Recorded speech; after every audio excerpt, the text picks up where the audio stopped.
question. If the Islam is true religion, Islam is the best religion in this world.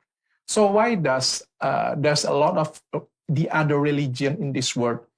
Maybe it's even about 100 religion, and sometimes the non-Muslims act better than a Muslim.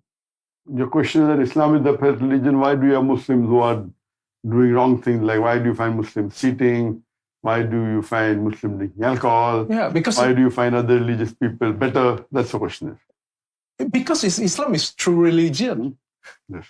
The thing is that if you analyze, if you have to understand the religion, you have to understand the scriptures of that religion. Don't look at the followers. If you want to understand Christianity, don't look at the Christian. You study the Bible. If you have to understand Hinduism, don't look at the Hindus, how they follow the religion. Look at the Hindu scriptures, the Vedas, the Upanishads. Similarly, if you have to understand Islam, don't look at the Muslims. Study the Quran and the authentic Hadith.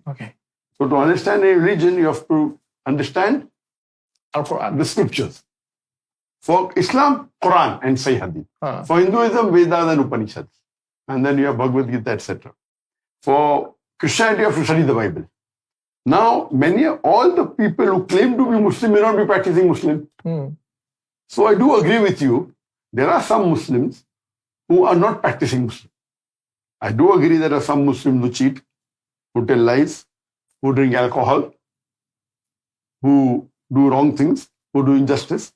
But as a whole, today in the world, if you see the maximum people who are teetotalers mean don't touch alcohol as a whole, number one are Muslims.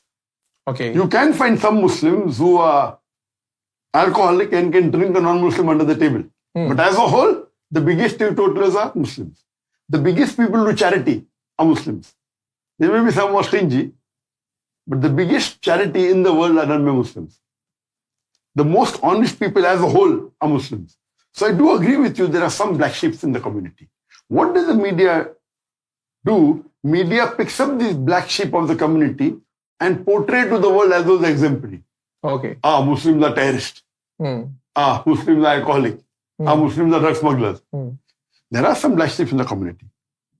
But they are not practicing Muslims. They are pseudo-Muslims or they are namesake Muslims. So the media picks them up and portrays as though they, if you see as a whole, amongst all the religious communities in the world, there is no one who can show a candle to the Muslims. If you compare Quran with any other religious scripture, no one can show a candle.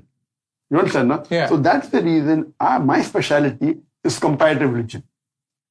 I study the scriptures of the various religions. And I say that, I was a Muslim because my father was a Muslim maybe till the age of 19. Because I was born in a Muslim family and I just followed. But after that, I started studying comparative religion. So when I studied comparative religion, then I studied the various, now I'm Muslim by choice. If someone can show me a religious scripture better than the Quran, I'm ready to accept Islam. I'm ready to give up Islam, sorry. If someone can prove to me religion better than Islam, I'm ready to change.